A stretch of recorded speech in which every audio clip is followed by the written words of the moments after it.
5장 9번째 시간입니다. 5장으로서는 이제 그 마지막 그 시간이고요. 그 기능들에 대해서 마지막 시간입니다. 그래서 여기까지 이제 하시면 뭐 간단한 기능들에 대해서는 조금씩 이제 아시게 되겠죠. 뭐 정확하게 뭐 어떤 코딩에 대한 이해보다는 뭐 전체적인 기능들은 이렇게 구성이 된다.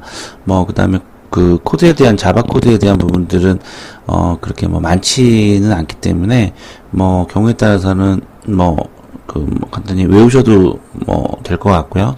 뭐 자바와 같이 공부를 하셔도 될 것 같습니다. 요 이제 뭐 다음 시간부터는 좀 이 기능들을 좀 조합해서 좀 여러 가지 좀 약간 그 일반적인 앱을 뭐 거창한 기능은 아니지만 뭐 간단 앱을 만들 수 있는 예, 그런 시간을 갖도록 하겠습니다. 그 5장 9번째 예제는 애니메이션에 대한 발음이 좀 꼬이네요. 애니메이션에 대한 부분인데 뭐 이 기능은 그렇게 많이 쓰지 않습니다. 뭐 앱을 또 많이 그 사용을 해보셨기 때문에 뭐 이런 게 이렇게 나온다는 뭐 아마 거의 못 보셨을 거예요. 그냥 참조하시라고 애니메이션 기능 하나 넣은 거고요. 실행되는 거 한번 보시면 네, 다시 실행을 한번 해보겠습니다. 네, 플레이를 하면 버튼을 눌렀을 때 움직이는 애니메이션입니다. 뭐 기본적인 안드로이드 기능에서 코드를 좀 추가해서 예, 만들어 봤고요. 네, 다시 한번 네, 종료를 하고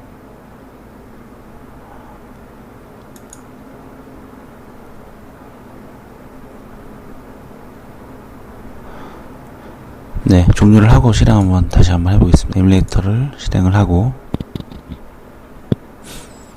네, 좀 애매한 경우는 에뮬레이터를 다시 종료를 한 다음에 예, 실행을 하시면 정상적으로 예, 시작이 되겠습니다. 여기 지금 뭐 이렇게 마치 에러인 것처럼 빨간 줄들이 이렇게 나오는 경우가 있는데 그 지난 시간에도 말씀드렸다시피 우측 하단에 네, 요런 그 로딩에 대한 이슈들이 계속 나올 때는 그냥 가만히 계시면 자동으로 얘가 좀 정리도 하면서 네, 정상적인 화면이 나타나게 됩니다. 네, 지금 여기까지 보면 막 이렇게 에러같이 보이죠? 네.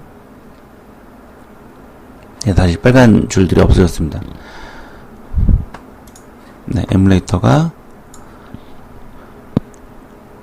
이게 윈도우 기반이기 때문에 윈도우 OS가 이제 윈도우 기반인 거죠. 그래서 이렇게 뒤에 숨겨져 있을 수도 있으니 이렇게 숨겨졌을 때는 네, 이렇게 누르면 다시 앞에 이렇게 화면이 나타나게 됩니다.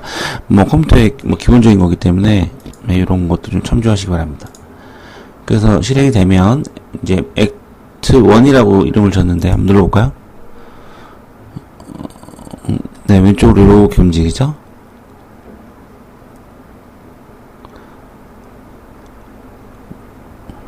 네, 왼쪽으로 움직이는 것을 보실 수가 있고요. 두 번째 액트 버튼 누르면 이렇게 커지게 되어 있습니다. 네, 뭐 일종의 애니메이션이라고 하는 건데 뭐 좌표값을 이동을 해서 뭐 크기를 좀 변경을 하고 뭐 요렇게 생각을 하시면 됩니다. 이런 기능이 있다라는 정도만 아시면 될 것 같고요. 뭐 실질적인 이제 소스를 보게 되면 예, 메인 액티비티에 그 버튼을 그래서 레이아웃 먼저 볼까요? 네, 레이아웃에는 버전을 좀 낮추면 여기 마우스를 이렇게 해서 네, 이렇게 위아래 조정 되니까 참조하시고요. 네, 버튼을 두 개를 추가를 해서 액트 1, 액트 2라는 여러 버튼을 만들었습니다. 그래서 요건 눌렀을 때 반응이겠죠? 네, 액트 2는 액트 2를 눌렀을 때 반응. 네, 그래서 버튼을 눌렀을 때 버튼 1이고요. 버튼 2. 네, 버튼 1, 버튼 2는 그 버튼에 대한 아이디라고 지난 시간에 말씀을 드렸습니다. 여기 텍스트 보시면 네, 아이디는 버튼 1으로 할 거야. 뭐 버튼 2로 할 거야. 뭐 이렇게 돼 있죠?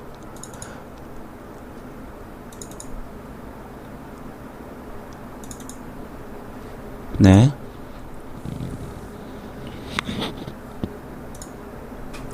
버튼 1을 선언을 해서 버튼 1을 눌렀을 때 애니메이션이 어떻게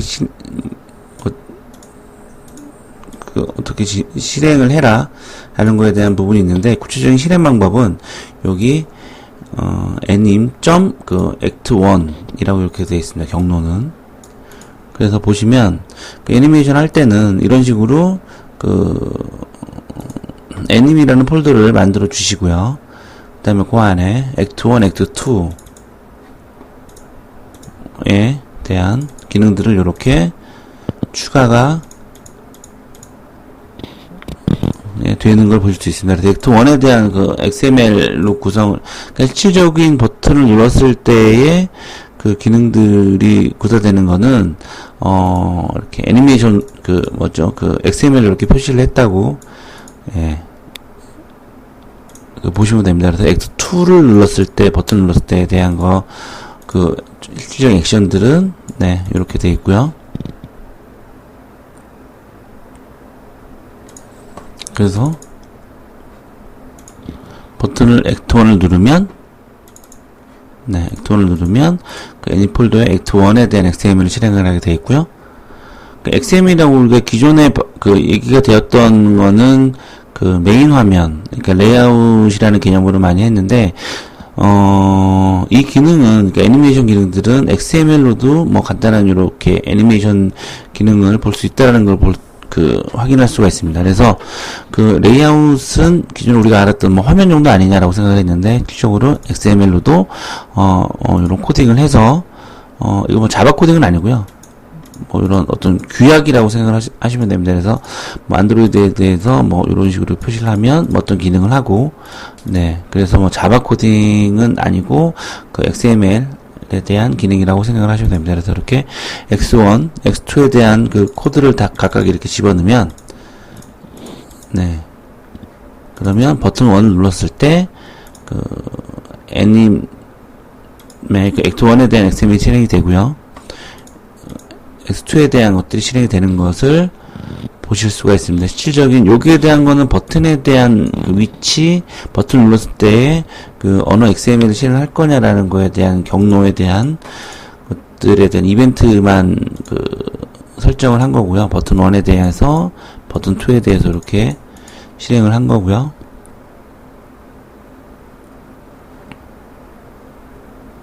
그래서 버튼 1을 눌렀을 때 act1에 대한 XML이 실행이 되고, 버튼 2를 눌렀을 때 x2에 대한 XML이 실행이 되는 것이라고 보시면 됩니다. 그래서 메인 액티비티에 대한 버튼에 대한 이벤트만 추가를 했고요. 그리고 실질적으로 구현하는 거는 애니 폴더를 만들어서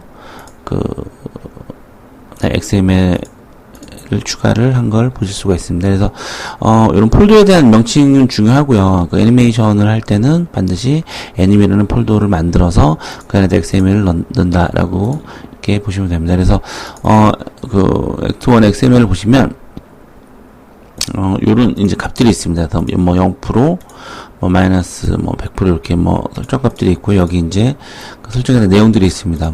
from x 델타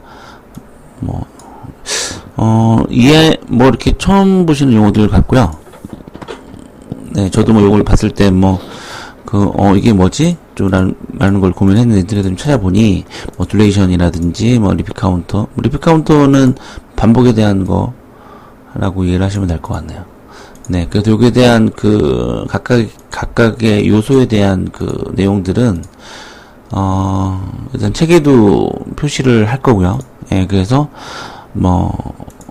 델타에 대한 거는 시작 크기, 그 다음에 듀레이션은 지속 시간, 그 다음에 리핏 카운터는 반복 횟수, 그 다음에 필리프터를 참으로 해놨을 때는 애니메이션이 후에 종료된 위치에서 고정, 움직이게 되면 거기에 대해서 위치에 대해서 고정한다라는 것에 대한 내용은 true라고 해놓으면 되고요.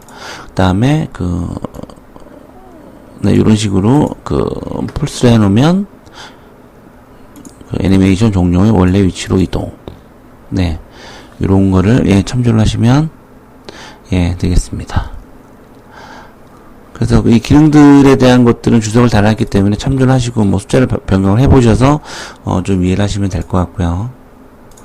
네, 그래서 이번 시간에는 그 5장 마지막 시간으로 애니메이션에 대해서 그 학습을 해 보았습니다. 안드로이드를 학습을 하실 때, 그 툴에 대해서 좀 익숙해지시는 것도 좋고요.